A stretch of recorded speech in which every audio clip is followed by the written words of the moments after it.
Jiga bwati mwene kazona mbili. Jiga bwati mwene kazona mbili. Aliomilinda kuona na wao na tati wao.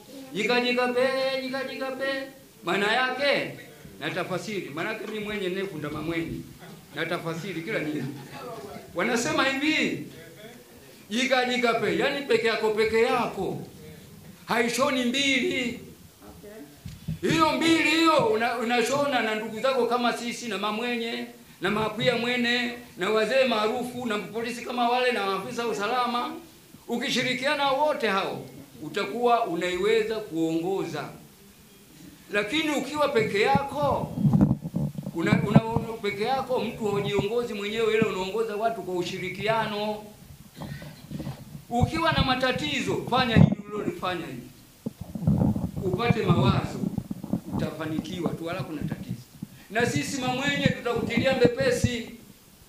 Tukijua jina lako tunakwenda kufanyia mbepesi, wewe utafanya kazi kwa weledi, wala kuna matatizo.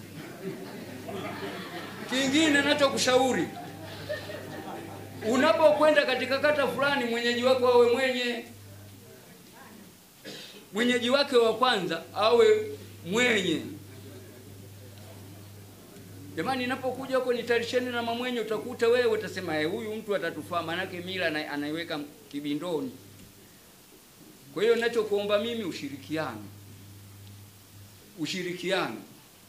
Ukiwa na ushirikiano, wewe utakuwa kama mti mtomoni.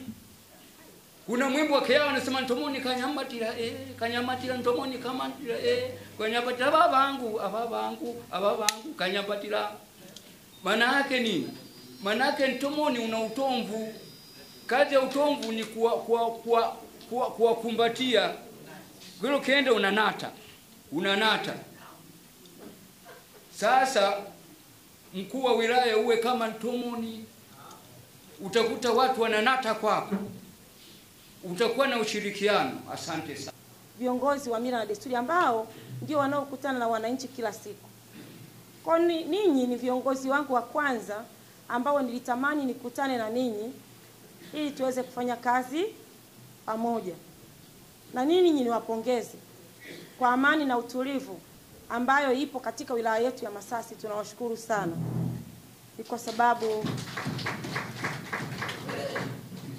Ni kwa sababu tunamheshimu Mungu. Wananchi mlioko hapa meendelea kudumisha amani na viongozi wetu meendelea kudumisha upendo. Mheshimiwa Rais aliponituma kuja Masasi, basi nilianza kufuatilia Masasi pakoje. Nikifika niendeje? Nikutane na nani aweze kunisaidia ili tuweze kufanya kila ambacho kimekusudiwa katika wilaya ya Masasi. Ninyi ni watu wa kwanza kwangu ambao ndio mnaokutana na wananchi karibu kila siku. Katika namna zote mbalimbali. Na ili amani na utulivu iwepo, dini zetu zote lazima ziseme kuhusu amani ndani ya wananchi kwa watu wetu. Bahati nzuri wilaya yetu ni wilaya kongwe sana. Ni kati ya wilaya kongwe zilizoanza hata kabla ya uhuru wetu, si ndio? Sasa tumepakana na watu. Tumepakana na nchi ya Msumbiji, hapa ni jirani zetu. Lakini yako mambo mengi kwenye nchi, hasa kwenye hizi wilaya za mipakani. Utulivu na mambo mbalimbali kutoka katika nchi nyingine tunaoingiliana nao, tusipokaa kama taifa kufuata tamaduni zetu na imani zetu na utulivu wetu kama taifa, tukaruhusu watu wengine wakatuingilia, wakaingiza vitu ambavyo sio vyema, hatutakuwa salama. Tutasitisha maendeleo yetu kwa sababu amani na mvurugiko. Amani hii tulionayo haitadumu kwa sababu tutakuwa tumeruhusu vitu vingine na nchi zingine na tamaduni za watu wengine kufanya nini? Kutuvuruga. Lakini nashukuru kwamba Masasi iko salama. Masasi ni tulivu, watu wake wameshikamana, watu wake ni wamoja, na mimi ni waombe umoja huu na utulivu huu tulionao tuendelee kuutunza, tuendelee kuukumbatia, lakini tuendelee kumsihi na kumwomba Mwenyezi Mungu atusaidie tuendelee kuwa wamoja, lakini tuendelee kumheshimu Mungu, lakini tuendelee kuheshimu katiba yetu ya Jamhuri ya Muungano wa Tanzania, ili mila na desturi zetu za Kitanzania tuendelee kuzilinda na nchi yetu endelee kuwa na nini? Kuwa na amani. Hilo ni kubwa, tuendelee kulihubiri katika makanisa yetu, katika misikiti yetu na katika mikutano yetu ya kijamii kwenye mila na desturi. Jambo hili ni muhimu sana. Tulinde mila na desturi za Mtanzania. Kulinda mila na desturi za nani? Za Mtanzania. Mheshimiwa Rais anasisitiza amani na utulivu sana sana sana. Nami kama msaidizi wake na mwakilishi wake hapa niendelee tu kusisitiza jambo hili kwamba ni la muhimu kwetu. Hili ndilo litakalosababisha yote hayo aliyoyafanya katika wilaya ya Masasi ya maendeleo. Amejenga miradi mbalimbali. Juzi nilikuwa na mkutano wa hadhara wa kwanza pale katika viwanja vya Sabasaba, niliwaambia Watanzania takribani bilioni 105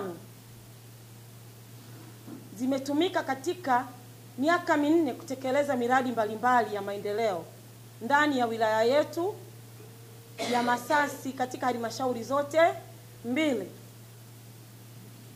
Wale walioifahamu hospitali ya Mkomaindo kwa miaka 5 iliyopita, wakija sasa watashangaa sana.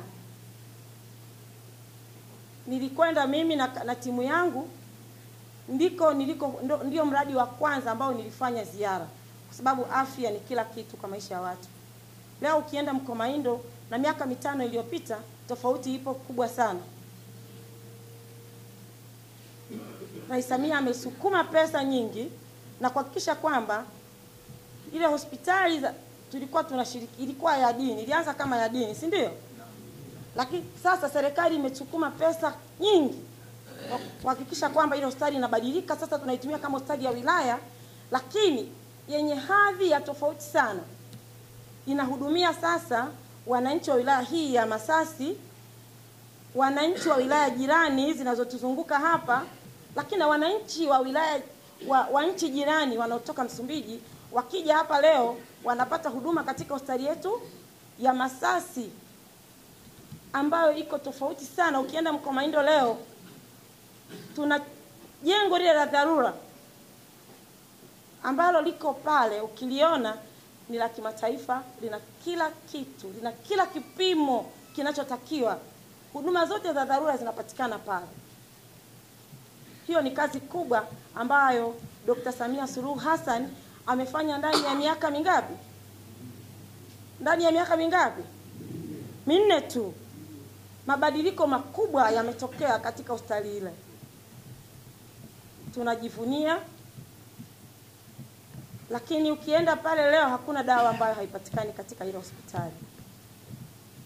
Huduma za kila aina zinafanyika za kiafya katika hospitali yetu, operation za uzazi. Lakini kilichonifurahisha sana, jambo ambalo tumekuwa tukilipigania, la vifo vya mama na mtoto chini ya miaka 5. Kwa sasa tuna miezi tangu Januari mpaka sasa tunapozungumza, hakuna kifo cha uzazi ambacho tumepata katika hospitali ya Mkomaindo.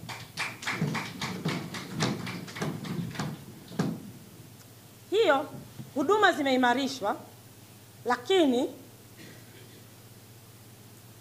sio tu huduma zimeimarishwa, na ninyi mmetusaidia viongozi wa dini na mila na desturi kupeleka ujumbe kwa wananchi, wakatambua ni vizuri kuja kujifungulia kupata huduma za uzazi katika hospitali na vituo vyetu vya afya vilivyoko hapa. Naitwa Mariam Saidi Mpanga. Natoka kijiji cha Nangose Wani Maadili. Maadili zamani kwa kweli unyago ulikuwa ni kitu ambacho kinamboresha msichana. Kwanza anachezwa kwa umri kuanzia 9 mpaka 12.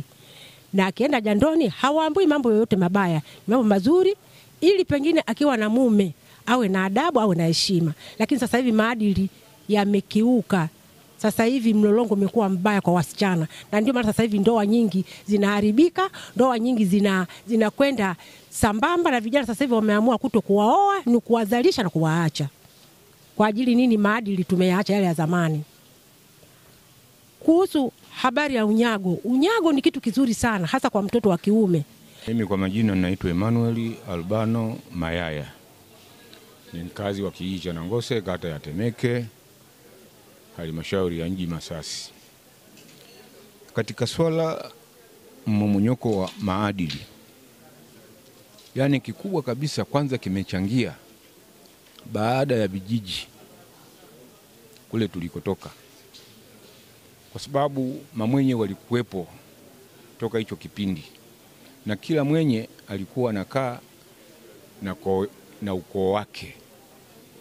Kwa hiyo alikuwa anapata urahisi wa kuwaita wanaukoo na kukaa nao